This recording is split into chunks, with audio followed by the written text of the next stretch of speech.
Shalom, Dieu résiste aux orgueilleux, mais il fait grâce aux âmes. Tout est grâce, tout est faveur. Ne te sens jamais supérieur aux autres. Sinon Dieu va te briser, t'humilier et te faire sentir que tu n'es qu'un homme. Soyez bénis. Amen. Shalom, Dieu résiste aux orgueilleux, mais il fait grâce aux âmes. Tout est grâce, tout est faveur. Ne te sens jamais supérieur aux autres. Sinon Dieu va te briser, t'humilier et te faire sentir que tu n'es qu'un homme. Soyez bénis. Amen. C'est pourquoi faites du bien aux hommes sans rien attendre en retour. Toi qui fais le bien aux hommes pour qu'ils te remercient, tu seras déçu. L'homme a une particularité, c'est un ingrat. Ne dis jamais qu'un homme est ton ami s'il ne l'a jamais dit. Tu risques d'être blessé. Avant de confirmer toute chose, il faut vérifier que l'amour est réciproque, que la confiance est réciproque. Mais si tu cherches un ami, je te présente Jésus-Christ de Nazareth, l'ami fidèle, le véritable. Soyez bénis. Amen.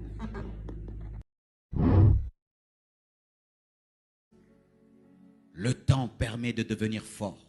Le temps permet de grandir. Le temps permet de s'approfondir. C'est pourquoi lorsque tu sèmes une plante, au début, elle est là fragile. Plus tu lui donnes du temps, les racines, et puis ça devient un chêne. Et si tu donnes plus de temps, les racines peuvent détruire même une maison. Le temps permet de s'enraciner. Quand tu passes du temps, matin après matin, tu viens devant Dieu. Matin, deuxième matin, 10e, 20e, l'onction commence à grandir. L'onction commence à grandir. L'onction commence à grandir. L'onction commence à grandir.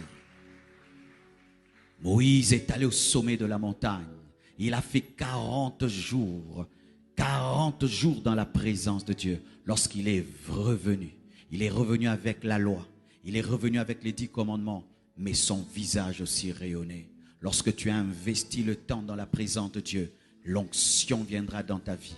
La gloire viendra dans ta vie. Et tu auras la révélation de la parole. Tu auras la connaissance profonde de sa pensée. Tu auras la connaissance profonde de sa pensée. La puissance de Dieu va te revêtir. Si tu offres à Dieu ton temps, il va t'offrir sa présence. Si tu offres à Dieu ton temps, il va t'offrir sa présence. Il va t'offrir son onction.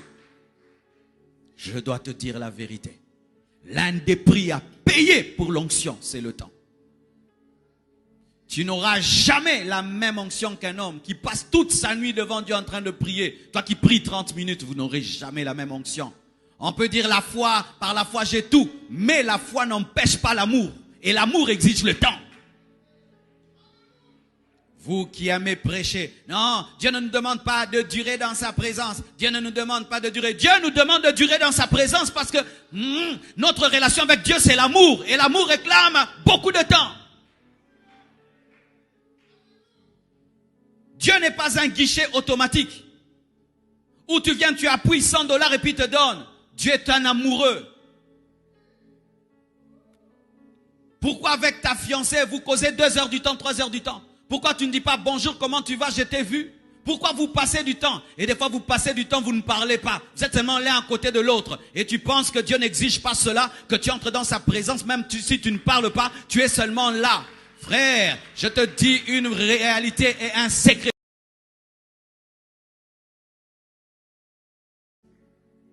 Le temps permet de devenir fort. Le temps permet de grandir. Le temps permet de s'approfondir. C'est pourquoi lorsque tu sèmes une plante, au début, elle est là fragile. Plus tu lui donnes du temps, les racines, et puis ça devient un chêne. Et si tu donnes plus de temps, les racines peuvent détruire même une maison. Le temps permet de s'enraciner. Quand tu passes du temps, matin après matin, tu viens devant Dieu. Matin, deuxième matin, 10e, 20e, l'onction commence à grandir. L'onction commence à grandir. L'onction commence à grandir. L'onction commence à grandir. Moïse est allé au sommet de la montagne. Il a fait 40 jours dans la présence de Dieu. Lorsqu'il est revenu avec la loi. Il est revenu avec les 10 commandements. mais son visage aussi rayonnait. Lorsque tu as investi le temps dans la présence de Dieu, l'onction viendra dans ta vie, la gloire viendra dans ta vie et tu auras la révélation de la parole. Tu auras la connaissance profonde de sa pensée. Tu auras la connaissance profonde de sa pensée. La puissance de Dieu va te revêtir. Si tu offres à Dieu ton temps, il va t'offrir sa présence. Si tu offres à Dieu ton temps, il va t'offrir sa présence. Il va t'offrir son onction. Je dois te dire la vérité. L'un des prix à payer pour l'onction, c'est le temps. Tu n'auras jamais la même onction qu'un homme qui passe toute sa nuit devant Dieu en train de prier. Toi qui pries 30 minutes, vous n'aurez jamais la même onction. On peut dire la foi, par la foi j'ai tout. Mais la foi n'empêche pas l'amour. Et l'amour exige le temps. Vous qui aimez prêcher, non, Dieu ne nous demande pas de durer dans sa présence. Dieu ne nous demande pas de durer. Dieu nous demande de durer dans sa présence parce que notre relation avec Dieu, c'est l'amour. Et l'amour réclame beaucoup de temps.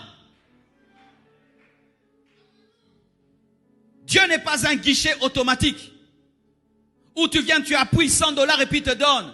Dieu est un amoureux. Pourquoi avec ta fiancée, vous causez 2 heures du temps, 3 heures du temps? Pourquoi tu ne dis pas bonjour, comment tu vas, je t'ai vu? Pourquoi vous passez du temps? Et des fois vous passez du temps, vous ne parlez pas. Vous êtes seulement l'un à côté de l'autre. Et tu penses que Dieu n'exige pas cela, que tu entres dans sa présence, même si tu ne parles pas, tu es seulement là. Frère, je te dis une réalité et un secret. C'est pourquoi faites du bien aux hommes sans rien attendre en retour.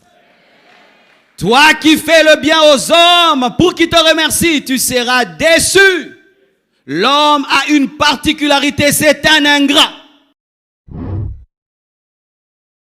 Shalom, c'est Dieu qui est l'auteur de ta destinée. C'est Dieu qui est l'architecte de ta vie, pas l'homme. Ne te laisse pas balloter par les hommes. Ne te laisse pas diriger par la volonté charnelle des hommes. Mais sois concentré sur la destinée que Dieu t'a révélée. Sache que Christ en toi, c'est l'espérance de la gloire. Et sache que rien ne peut stopper ce à quoi Dieu t'a appelé si tu marches dans la foi, dans l'obéissance et dans la grâce. Soyez bénis. Amen.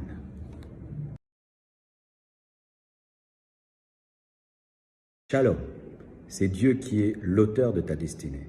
C'est Dieu qui est l'architecte de ta vie, pas l'homme. Ne te laisse pas balloter par les hommes. Ne te laisse pas diriger par la volonté charnelle des hommes. Mais sois concentré sur la destinée que Dieu t'a révélée. Sache que Christ en toi, c'est l'espérance de la gloire. Et sache que rien ne peut stopper ce à quoi Dieu t'a appelé si tu marches dans la foi, dans l'obéissance et dans la grâce. Soyez bénis. Amen.